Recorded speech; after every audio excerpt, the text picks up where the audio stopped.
ओम नमो भगवते वासुदेवाय नमः।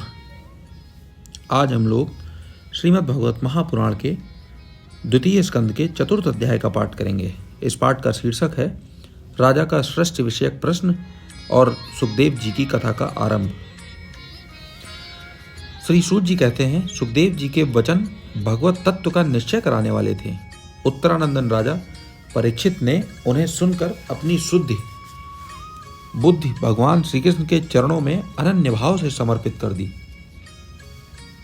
शरीर, पत्नी, पुत्र, महल, पशु, धन, भाई, बंधु और निष्कंटक राज्य में नित्य के अभ्यास के कारण उनकी दृढ़ ममता हो गई थी।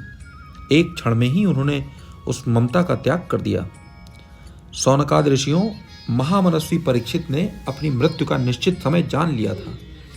इसलिए उन्होंने धर्म, अर्थ और काम से संबंध रखने वाले जितने भी कर्म थे उनका संन्यास कर दिया। इसके बाद भगवान श्री कृष्ण में सुदृढ़ आत्मभाव को प्राप्त होकर बड़ी श्रद्धा से भगवान श्री कृष्ण की महिमा सुनने के लिए उन्होंने श्री सुखदेव जी से यही प्रश्न किया जिसे आप लोग मुझसे पूछ रहे हैं।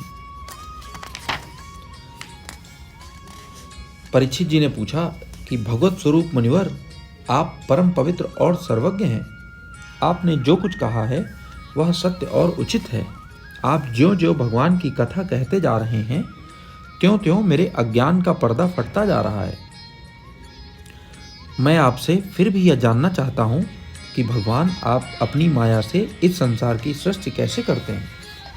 इस संसार की रचना तो इतनी रहस्यमयी है कि ब्रह्मादि समर्थ लोकपाल भी इसके समझने में भूल कर बैठते हैं। भगवान कैसे इस विश्व की रक्षा और फिर संहार करते हैं। अनंत शक्ति परमात्मा किन किन शक्तियों का आश्रय लेकर अपने आप को ही खिलौने बनाकर खेलते हैं। वे बच्चों के बनाए हुए घरौंदों की तरह ब्रह्मांडों को कैसे बनाते हैं और फिर किस प्रकार बात की बात में मिटा देते हैं। भगवान श्री हरि की लीलाएं बड़ी ही अद्भुत अचिंत्य हैं। इसमें संदेह नहीं कि बड़े बड़े विद्वानों के लिए भी उनकी लीला का रहस्य समझना अत्यंत कठिन प्रतीत होता है। भगवान तो अकेले ही हैं। वे बहुत से कर्म करने के लिए पुरुष रूप से प्रकृति के विभिन्न गुणों को एक साथ ही धारण करते हैं अथवा अनेक अवतार ग्रहण करके उन्हें क्रमशः धारण करते हैं। मुनिवर, आप वेद और ब्रह्म तत्व दोनों के पूर्ण मर्मज्ञ हैं, इसलिए मेरे इस संदेह का निवारण कीजिए। सूत जी कहते हैं, जब राजा परीक्षित ने भगवान के गुणों का वर्णन करने के लिए उनके इस प्रकार प्रार्थना की, तब श्री सुखदेव जी ने भगवान श्री कृष्ण का बार बार स्मरण करके अपना प्रवचन आरंभ किया। श्री सुखदेव जी ने कहा, उन पुरुषोत्तम भगवान के चरण कमलों में मेरे कोटि कोटि प्रणाम, जो संसार की उत्पत्ति, स्थिति और प्रलय की लीला करने के लिए सत्व, रज और तमोगुण रूप तीन शक्तियों को स्वीकार कर ब्रह्मा, विष्णु और शंकर का रूप धारण करते हैं, जो समस्त चराचर प्राणियों के हृदय में अंतर्यामी रूप से विराजमान हैं, जिनका स्वरूप और उसकी उपलब्धि का मार्ग बुद्धि के विषय नहीं है, जो स्वयं अनंत हैं तथा जिनकी महिमा भी अनंत है। हम पुनः बार बार उनके चरणों में नमस्कार करते हैं, जो सत्पुरुषों का दुख मिटाकर अपने प्रेम का दान करते हैं, दुष्टों की सांसारिक बढ़ती रोक कर उन्हें मुक्ति देते हैं। जो लोग परमहंस आश्रम में स्थित हैं उन्हें भी अभीष्ट वस्तु का दान करते हैं, क्योंकि चराचर समस्त प्राणी उन्हीं की मूर्ति हैं, इसलिए किसी से भी उनका पक्षपात नहीं है।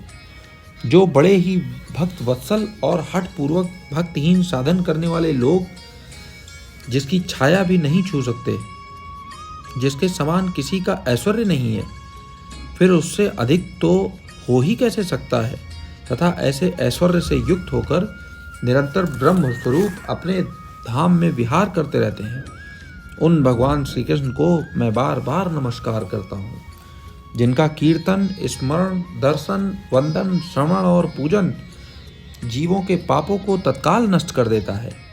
उन पुण्य कीर्ति भगवान श्री कृष्ण को बार बार नमस्कार है।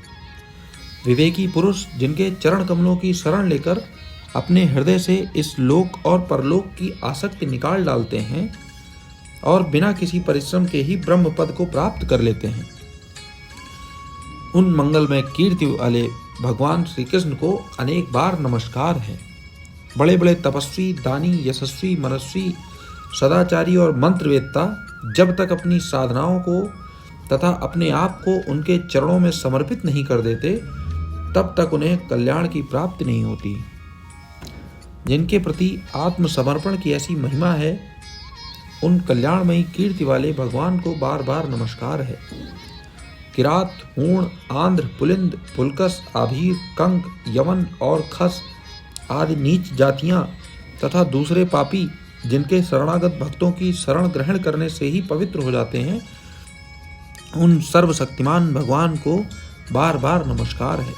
वे ही भगवान ज्ञानियों के लिए आत्मा है, भक्तों के लिए स्वामी है, कर्मकांडियों के लिए वेद मूर्ति हैं, धार्मिकों के लिए धर्म मूर्ति हैं और तपस्वियों के लिए तपः स्वरूप हैं। ब्रह्मा, शंकर आदि बड़े बड़े देवता भी अपने शुद्ध हृदय से उनके स्वरूप का चिंतन करते और आश्चर्यचकित होकर देखते रहते हैं। वे मुझ पर अपने अनुग्रह की प्रसाद वर्षा करते हैं। जो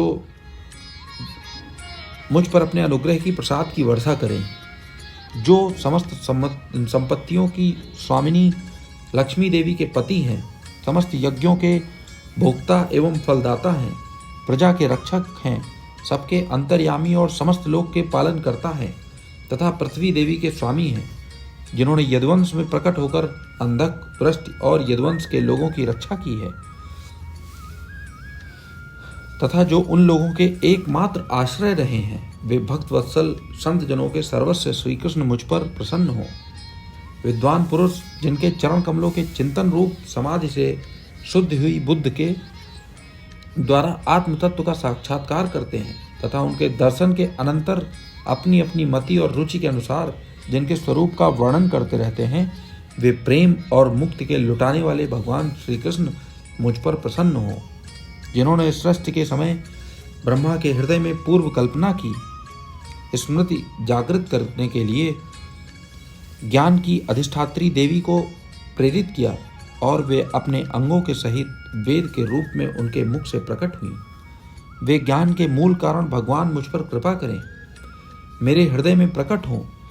भगवान ही पंच महाभूतों से इस शरीर का निर्माण करके इनमें जीव रूप से शयन करते हैं और 5 ज्ञानेंद्रियां, 5 कर्मेंद्रियां और 5 प्राण और 1 मन इन 16 कलाओं से युक्त होकर इनके द्वारा 16 विषयों का भोग करते हैं। वे सर्वभूतमय भगवान मेरी वाणी को अपने गुणों से अलंकृत कर दें। संत पुरुष जिनके मुख कमल से मकरंद के समान झड़ती हुई ज्ञानमयी सुधा का पान करते रहते हैं, उन वासुदेवावतार सर्वज्ञ भगवान व्यास के चरणों में मेरा बार बार नमस्कार है। परीक्षित, वेद गर्भ स्वयंभू ब्रह्मा ने नारद के प्रश्न करने पर भी यही बात कही थी, जिसका स्वयं भगवान नारायण ने उन्हें उपदेश किया था और वही मैं तुमसे कह रहा हूँ। इति श्रीमद्भागवते महापुराणे परमहंस्या संहितायां 2 स्कंधे 4 अध्यायः। इस प्रकार श्रीमद्भागवत महापुराण के 2 स्कंध के 4 अध्याय का पाठ समाप्त होता है। बोलिए जय श्री कृष्ण।